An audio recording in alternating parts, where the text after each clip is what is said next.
On the night of March 13, 1997, thousands of people across Arizona looked up and saw something they still talk about.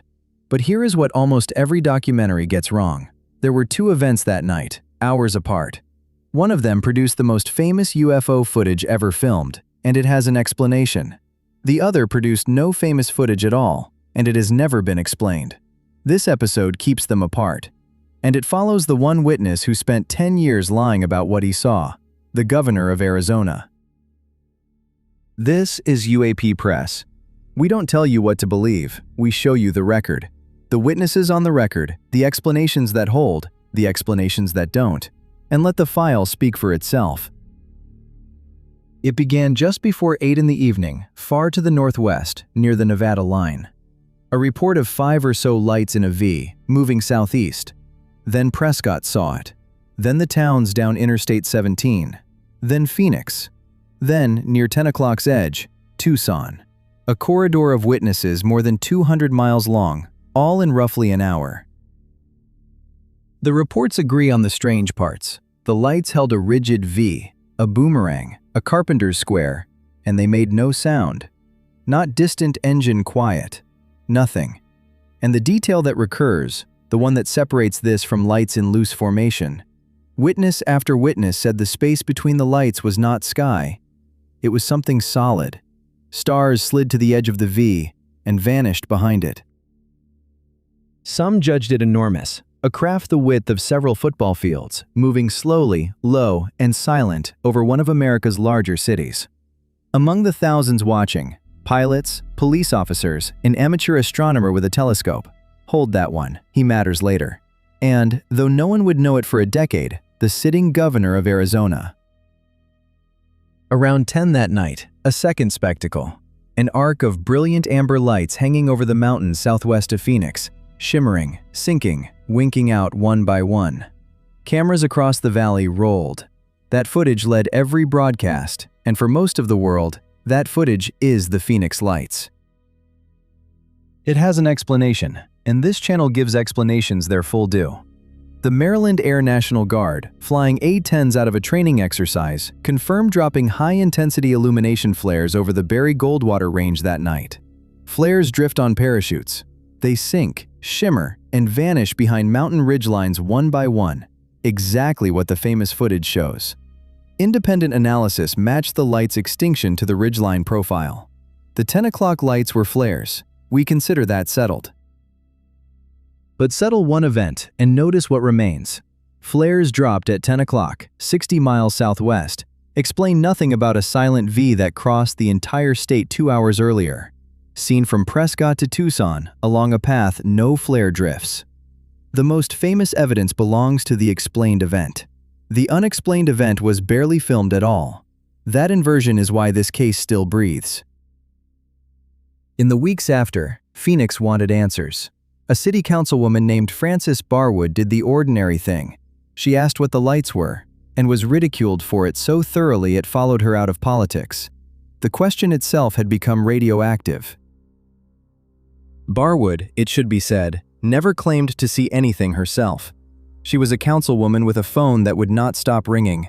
Hundreds of constituents, then thousands, asking their government what had flown over their houses. She did what representatives are for. She carried the question upward. For that, and for nothing more, she became the UFO candidate. Mocked in print, mocked on air, her later run for statewide office trailed by cartoon aliens in every profile. It cost her the career, and it taught everyone watching the same quiet lesson. Asking had a price. If you want to know why thousands of witnesses went silent, you don't need a conspiracy. You only need to know what happened to the one official who asked. Then, that June, Governor Fife Symington ended the story the way power sometimes does, with a joke.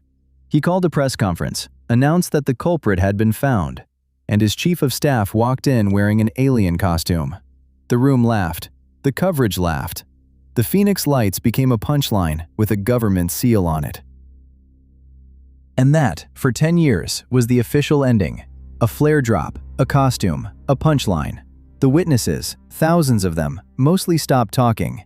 It is worth pausing on what that felt like from their side of the joke. In 2007, out of office, Fife Symington sat down on the record and told the rest of it. On the night of March 13, 1997, he had stepped outside near Squaw Peak and watched an enormous, silent, boomerang-shaped craft pass overhead. His word, otherworldly. The governor who staged the alien costume had been, the entire time, one of the witnesses. He said he ridiculed the story to keep the state calm, and that as a former Air Force officer, he knew what aircraft looked like, and this was not that. He has repeated the account, unchanged, ever since. Treat that confession the way we treat every witness claim, as testimony, not proof. But note what kind of testimony it is. A statement against interest, from the man with the most to lose by making it, who had already paid the price of the joke and chose to correct the record anyway. Now the first event gets the full counter reading because it has one. Remember the amateur astronomer from Act 1? His name was Mitch Stanley, and through his telescope, he said, the V resolved into individual airplanes, a formation flight, high and conventional. If one telescope saw planes, perhaps every naked eye below just saw planes too. The skeptics file continues. A formation of aircraft at altitude can look connected. The eye stitches lights into shapes, and a dark desert sky between lights can read as a solid edge. Perception fills gaps. That is what perception is for. No wreckage, no verified radar release, no daylight photograph. Planes in formation is a real explanation, held by serious people. And here is what it must carry to close the file. Total silence over a metropolitan area, from aircraft low enough to look huge. Stars occluding between lights for observers along 200 miles of ground. Thousands of witnesses, including pilots and a governor, describing an object, not a formation. The explanation is possible. The record shows why it has never quite been enough. So the Phoenix file closes in halves. The 10 o'clock lights. Explained. Flares. Case shut, and we said so plainly. The 8 o'clock object. Open. A silent shape crossing a state. A telescope that says, planes. 100,000 eyes that say otherwise. And a governor who lied, and then didn't. What Phoenix adds to this season is the ridicule chapter. The machinery that turns witnesses into punchlines, and how much testimony that machinery costs before anyone honest can count it.